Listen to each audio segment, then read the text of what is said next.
Welcome students. तो पिछले lecture में हमने राउल्ट्स लॉ और आइडियल सॉल्यूशन के बारे में डिस्कस किया था। राउल्ट्स लॉ मैंने आपको बताया था कि जब दो लिक्विड लेते हैं, एक लिक्विड ए जो कि ए से बना होता है और लिक्विड बी जो बी टाइप के मॉलिक्यूलों से एसोसिएशन से बना होता है, जब इनको मिक्स करते हैं हम लोग मिक्सचर बनाते हैं तो ए बी कॉम्बिनेशन बन जाता है।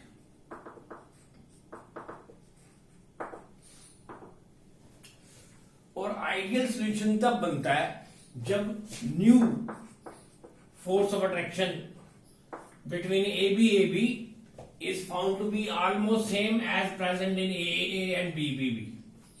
Magnitude of AA और B का मैग्नीट्यूड AB के मैग्नीट्यूड के ऑलमोस्ट सेम पड़े तो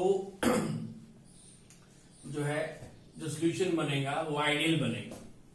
मैंने आपको बताया था कि जैसे ए के बीच में B एंटर कर जाता है तो A और A के बीच में जब B एंटर करता है तो B कि मॉलिक्यूल ए की फोर्स ऑफ अट्रैक्शन को तोड़ देते हैं और फोर्स ऑफ अट्रैक्शन को तोड़ने के लिए एनर्जी चाहिए।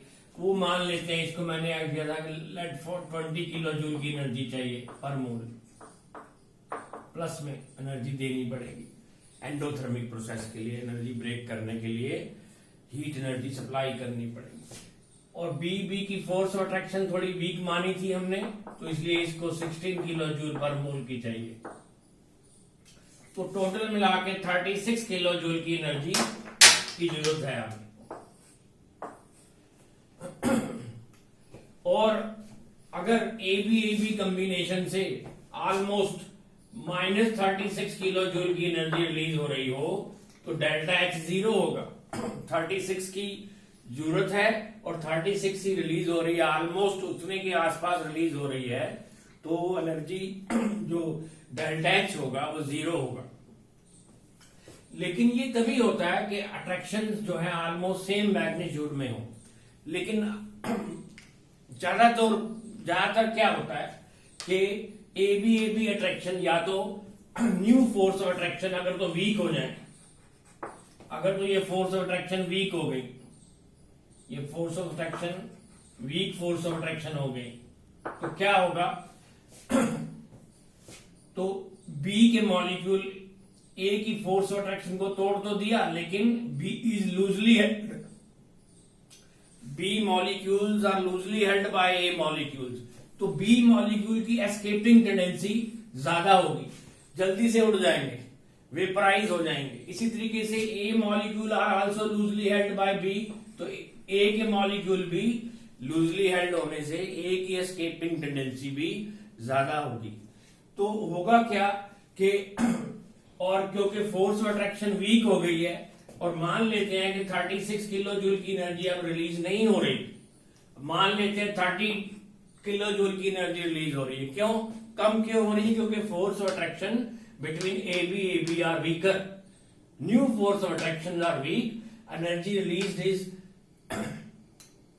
Less than 36, less than normal जितनी होनी चाहिए उससे कम हो रही है। तो चाहिए एनर्जी कितनी 36 और रिलीज कितनी हो रही है 30, तो इसका मतलब अभी भी 6 किलो जूल की एनर्जी कम पड़ रही है हमें ए और बी के मॉलिक्यूल्स को ब्रेकअप करने में। तो 6 किलो जूल की एनर्जी कहां से आएगी? जो हमें एक्स्ट्रा चाहिए वो एनर्जी सराउंडिंग से आएगी। तो हम ये कहेंगे सराउंडिंग से डेल्टा एच मिक्सिंग जो होगा वो पॉजिटिव 6 किलो जूल का होगा,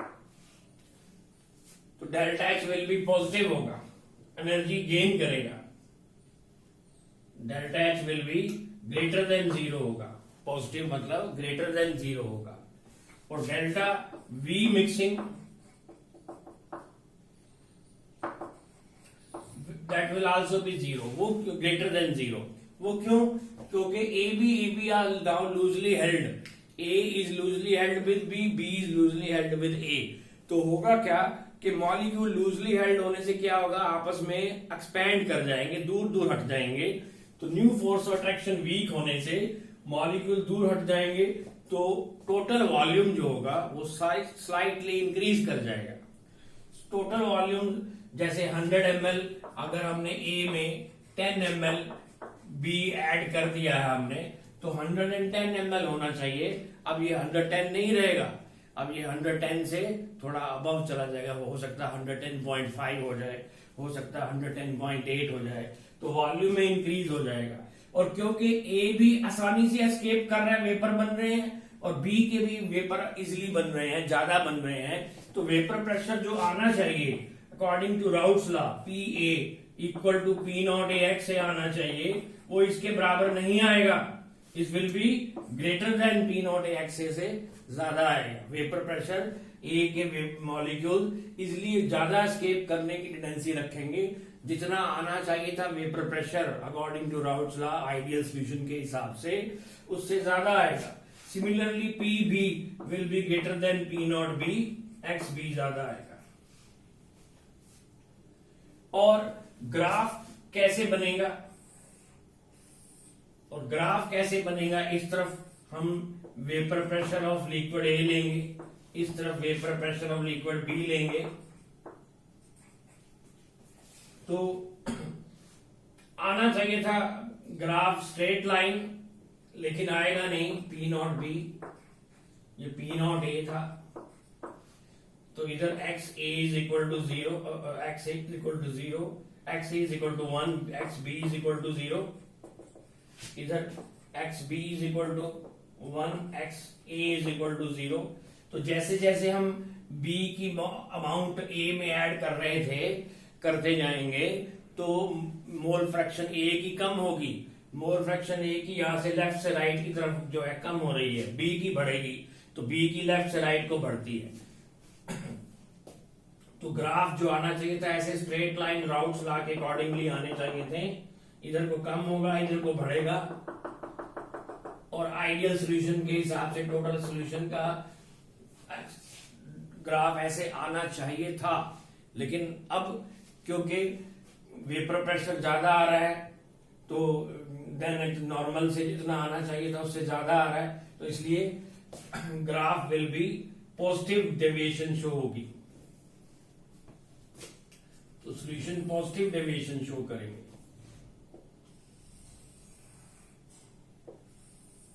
ऐसे तो अब हम ये डिस्कस कर रहे हैं कि राउट्स लॉ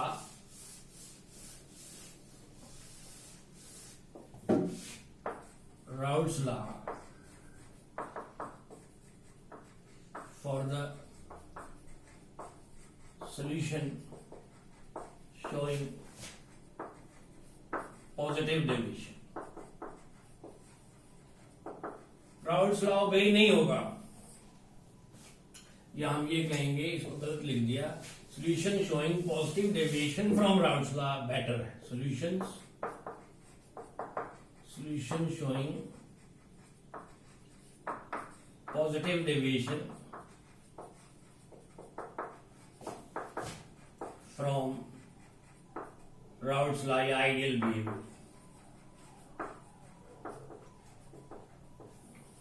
तो positive deviation is shown by the solutions when the new force of attraction between the solute and solvent particles are weaker than the solute and solvent interactions. As a result, the escaping tendency of both molecule A type and B type both will increase. The vapor pressure exerted will be more than the normal vapor pressure, ideal vapor pressure, and hence the vapor graph will be shown by curved arrow having convex shape. तो इसमें क्या होगा, इधर P A greater than P not A X से आएगा, इधर P B greater than P not B X भी आएगा, और ये P solution is greater than P A plus P B आएगा, पी नॉट ए एक्स से plus P not B X B से ग्रेटर आ रहा है।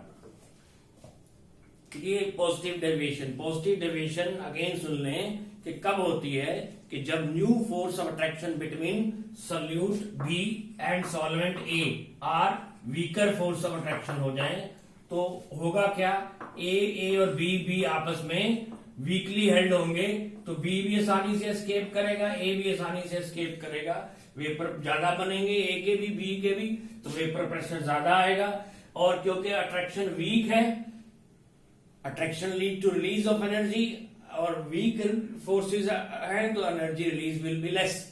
तो एनर्जी रिलीज लेस होगी तो एनर्जी ए और बी को ब्रेक करने के लिए जो एनर्जी चाहिए वो हमें सराउंडिंग से एब्जॉर्ब करवानी पड़ेगी। डेल्टा एच पॉजिटिव होगा, डेल्टा वी मिक्सिंग भी पॉजिटिव होगा। तो पॉजिटिव डेविएशन में आप देख रहे हैं कि सब कुछ पॉजिटिव हो रहा होता है। तो और पॉजिटिव डेविएशन एग्जाम्पल्स कौन कौन से लिक्विड शो करते हैं positive deviation? Examples of the solution showing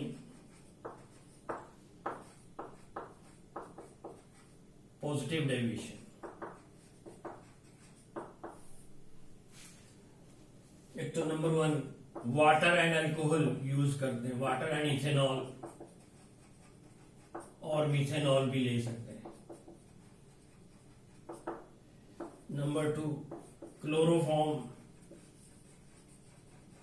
and carbon tetrachloride. Number 3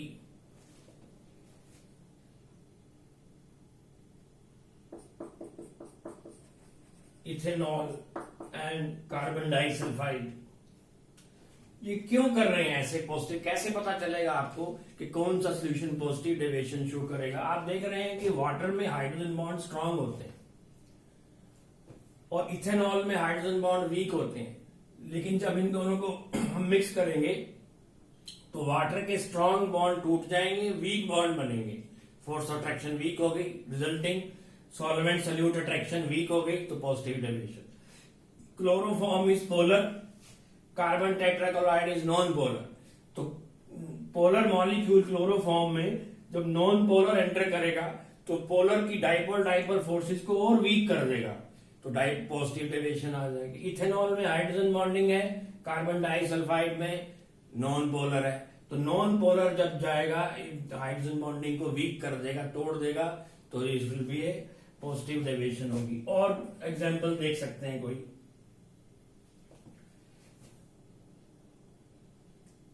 water and acetone भी ले सकते हैं। एसीटोन जब वाटर में हाइड्रोजन बॉन्डिंग ऑलरेडी पता है आप लोगों को, एसीटोन में नहीं होती हाइड्रोजन बॉन्डिंग, डाइपोल फोर्सेस होंगी। जब मिक्स करेंगे तो वाटर के हाइड्रोजन बॉन्ड टूट जाएंगे और weak forces between water and acetone बनेंगे, तो पॉजिटिव डेविएशन आ जाएगी और graph obtained will be like this आ जाएगा। तो ये तो था बेटा आप लोगों के लिए पॉजिटिव डेविएशन का। अब हम शुरू डिस्कस करेंगे solution showing negative deviation from Raoult's law. Solution showing negative deviation from Raoult's law.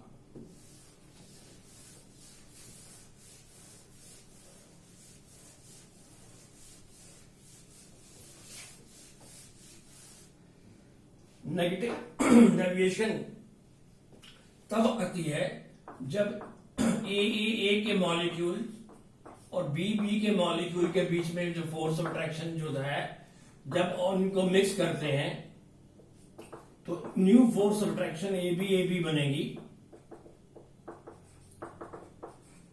वो स्ट्रांग हो जाएगी।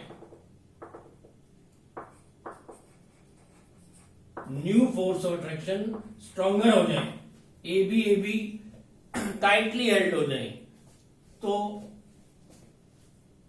अब क्या होगा कि मान लेते हैं इसको 20 किलो जूल की एनर्जी चाहिए पर मोल ब्रेकअप करने के लिए, इसको 16 किलो जूल की एनर्जी चाहिए पर मोल ब्रेकअप करने के लिए, तो total equal to 36 kilo joule की एनर्जी चाहिए पर मोल।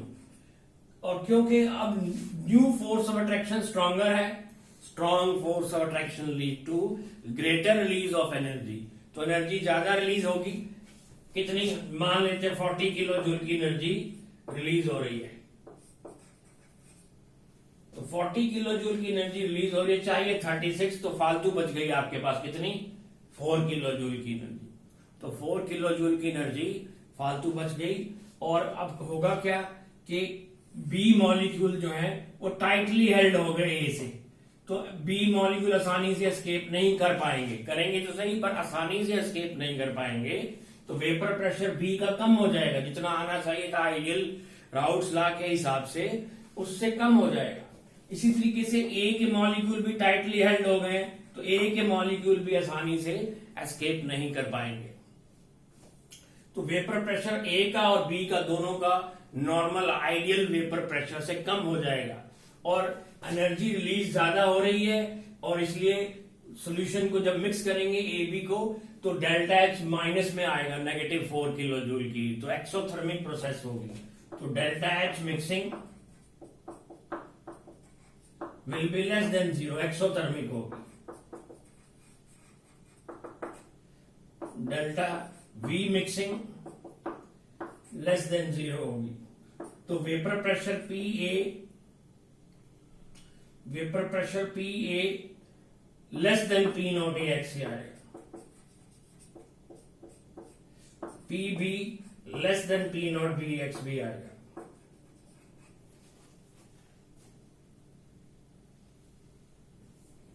वो क्लियर है, क्यों? क्योंकि new force of attraction stronger है, मॉलिक्यूल ए के भी टाइटली हेल्ड हो गए, बी के भी टाइटली हेल्ड हो गए, तो escaping tendency of both A B type molecule decreases, vapour pressure found to be less, और एक्सोथर्मिक प्रोसेस होगी, एनर्जी रिलीज ज्यादा हो रही है। Delta V mixing less than 0 क्यों होगा? क्योंकि ए और बी को अगर हम मिक्स करते हैं 100 ml ए और 10 ml बी, तो 110 ml बनना चाहिए था आइडियली, लेकिन 110 नहीं बनेगा, 110 से थोड़ा सा लेस हो जाएगा, हो सकता है 109.5 हो जाए, 109.3 हो जाए, तो वॉल्यूम में डिक्रीज हो जाएगा। और ग्राफ कैसे आएगा? अगर हम ग्राफ बनाएं, vapour pressure of liquid A, vapour pressure of liquid B, mole fraction of A1 B0, mole fraction of B1 A0, तो ग्राफ आना चाहिए था ऐसे, ये P नॉट B को रिप्रेजेंट कर रहा है, क्योंकि B के वेपर ज्यादा बनते हैं, हमने ऐसा एज्यूम किया था, और A के वेपर कम बनते हैं, इसलिए उसको ऐसे किया था। अब जैसे जैसे B को लिक्विड A में मिक्स करेंगे तो मोल फ्रैक्शन A की कम होगी, वेपर प्रेशर भी अकॉर्डिंग टू राउट्स लॉ कम होगा, और ग्राफ जो है स्ट्रेट लाइन ऐसे आना चाहिए था।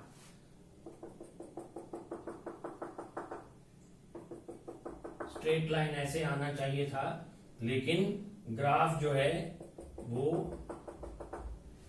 स्ट्रेट लाइन नहीं आएगा, आइडियल तो बिहेव कर नहीं रहा, नेगेटिव डेविएशन शो कर रहा है, तो वेपर प्रेशर कम हो जाएगा, ए का भी कम हो जाएगा, बी का भी कम हो जाएगा, तो ग्राफ ऐसे कनकेव शेप में आएगा, नीचे की तरफ कर्व आएगी।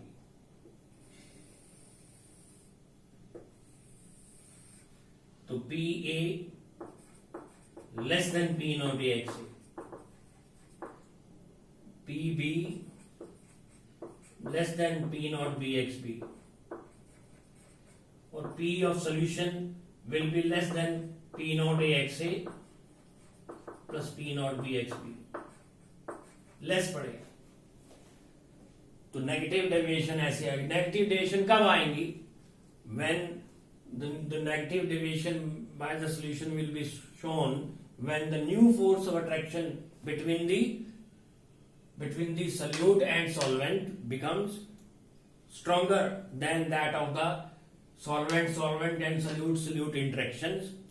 फिर से सुन लीजिए कि the negative deviation is observed when the new force of attraction between the solute and solvent becomes stronger than the solute and solvent interaction. As a result, the escaping tendency of solute and solvent particle decreases, vapor pressure falls, and graph obtained will be concave in shape आएगा। और कौन कौन से solution show करेंगे ऐसा negative deviation? Examples, कौन कौन से सॉल्यूशन शो करेंगे? examples of solution showing negative deviation.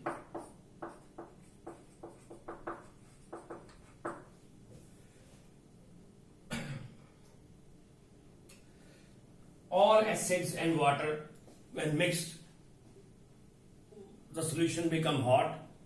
Solution become hot means exothermic process है, तो negative deviation है. Water and HNO3, water and HCl,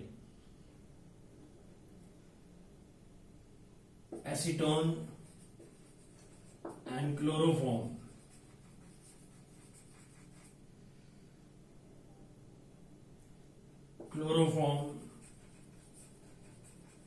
and benzene,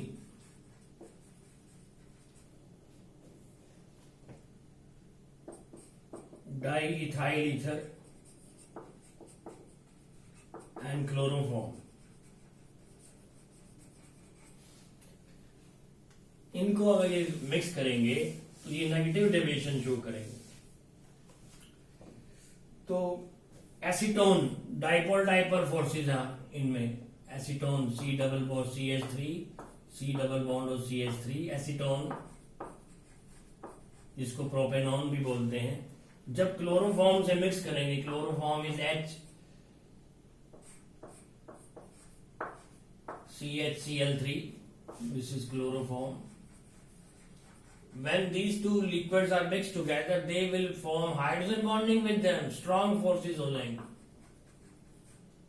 stronger hydrogen bond बन जाएंगे between acetone and chloroform molecule.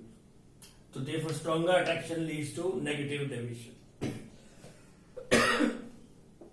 Chloroform and benzene. Chloroform and benzene exceptional case है, आपको याद रखना पड़ेगा. क्लोरोफॉर्म डाइपोल डाइपोल फोर्सेस हैं. बेंजीन में बेंजीन इज नॉन पोलर, लेकिन जब इनको मिक्स करते हैं तो दे show negative deviation. Diethyl ether and chloroform. Diethyl ether जैसे CH3 या C2H5. इथाइल है तो इथाइल O C2H5. ये क्लोरोफॉर्म के साथ हाइड्रोजन बॉन्डिंग बना लेगा. तो हाइड्रोजन बॉन्ड बन जाने से नेगेटिव डेविएशन आएगी. तो आपसे पूछा जा सकता है objective question, which of the following will show positive deviation, which of the following will show negative deviation. तो ऐसे क्वेश्चन आए हैं, आपको थोड़ा सा याद रखना पड़ेगा कि कौन से सोल्यूशन जो है. All acids H2SO4, HNO3, HCl जो स्ट्रॉन्ग एसिड्स है, when dissolved in water solution become. Test tube आपने नोट किया हो एक्सपेरिमेंट करते हुए लैब में, कि सोल्यूशन थोड़ा सा गर्म हो जाता है, टेस्ट ट्यूब गर्म हो जाती है. एक्सोथर्मिक प्रोसेस से नेगेटिव डेविएशन शो होती है. All acids and water show negative deviation. तो ये एग्जांपल्स हैं नेगेटिव डेविएशन की. ग्राफ बनाना आ सकता है आपसे, एग्जांपल पूछी जा सकती हैं. Under what condition solution show positive deviation? Under what condition solution show negative deviation? तो ये आपको पूछा जा सकता है. तो इसलिए मैंने आपको ये आज का टॉपिक कवर करा दिया है. इसके बाद जो है कुछ और टॉपिक को भी हम डिस्कस करेंगे. तो आज का लेक्चर इतना ही. और कुछ चीज आपको ना समझ आए तो आप मेरे को फोन करके पूछ सकते हैं, मेरे से डिस्कस कर सकते हैं. कोई डाउट हो तो पूछ सकते हैं. तो मेरा फोन नंबर आप सबके पास होगा, तो आप लोग पूछ सकते हैं. तो तब तक के लिए, अब नेक्स्ट लेक्चर के लिए आपको गुड बाय.